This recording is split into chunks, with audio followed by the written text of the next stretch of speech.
6 చెడు గుణాలు ఏబీసీని ప్రాపంచిక అనుభవాల వైపుకు ప్రేరేపిస్తాయి మరియు ధ్యాన అనుభవం వైపుకు వెళ్ళడానికి అడ్డంకులు సృష్టిస్తాయి. మనిషికి చెడు పనులు చేయవద్దని చెప్పే సామాజిక నియమాలు ఉంటే సరిపోదు. చేసిన వాడికి కఠినమైన శిక్షలతో పాటు ధ్యానం కూడా చాలా కాలం చేయిస్తేనే 6 గుణాలు సంపూర్ణంగా సంస్కరించబడతాయి. అందుకే విద్యార్థి దశ నుంచే ధ్యానం నేర్పించాలని మన ప్రధానమంత్రి నరేంద్ర మోడీ గారు అన్నారు.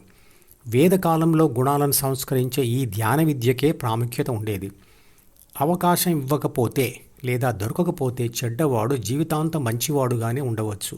అలాగే అవకాశం వస్తే 6 చెడు గుణాల ప్రేరేపణతో మంచివాడు కూడా చెడ్డవాడుగా మారవచ్చు.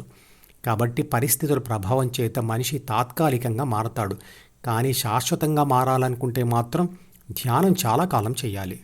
చిత్రపటంలో చూపించిన ప్రపంచం ఈ మరియు డిల ద్వారా ఏబీసీ ముందుకు వస్తే ఏబీసీ గుణాలతో కలిసి దానికి ప్రతిస్పందన ఇస్తుంది. ఒక మనిషిలో ప్రాపంచిక జ్ఞానం మరియు ధ్యాన సాధనతో పొందిన ఆధ్యాత్మిక జ్ఞానం అంటే ఉన్నత వ్యక్తిత్వం రెండూ కలిసి ఉండవచ్చు. ఇంకో మనిషిలో రెండూ ఉండకపోవచ్చు. మరో మనిషిలో ఒకటి ఉండి రెండవది లేకపోవచ్చు. బాగా చదువుకొని అత్యున్నత పదవులలో ఉన్నవారు కూడా నేరాలకు పాల్పడవచ్చు. చదువు లేకున్నా సంస్కారం మాత్రమే ఉన్న వ్యక్తులు కూడా ఉన్నారు. ప్రాపంచిక జ్ఞానంలో అభివృద్ధి ఎలా సాధిస్తామో అదేవిధంగా గుణాలను అంటే వ్యక్తిత్వాన్ని కూడా ధ్యాన సాధనతో మార్చుకోవచ్చు. చివరిగా నిర్గుణ స్థితికి చేరుకోవచ్చు. ఎంతటి పాపం చేసిన వాడైనా ధ్యానంతో స్థితప్రజ్ఞ తెచ్చుకోవచ్చు. మనిషి చదువులతో పదవులతో మంచి చెడులతో సంబంధం లేకుండా కుల మత లింగ భేదం లేకుండా అందరూ ధ్యానం చేయవచ్చు. అందరూ ఆ స్థితిని సాధించవచ్చు.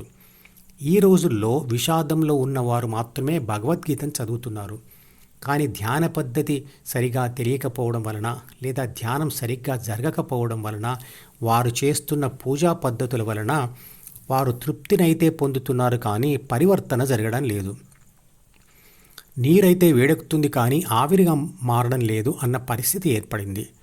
భగవద్గీతను ఆ కాలం నాటి అభిప్రాయాలతో భాషతో మరియు పదాలతో కాకుండా నేను పొందిన ధ్యాన అనుభవం మరియు ఈరోజు ఉన్న సైన్స్ ఆధారంగా భగవద్గీత యొక్క మూల సిద్ధాంతం చెడకుండా వాడుక భాషలో దానిని వివరించాను.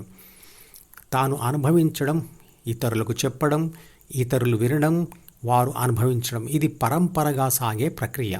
ఈ పద్ధతిలో మొట్టమొదటిసారిగా అనుభవం పొందని విషయం ప్రచారంలోకి రాదు. ఒకవేళ వచ్చినా అది అబద్ధపు ప్రచారం అవుతుంది.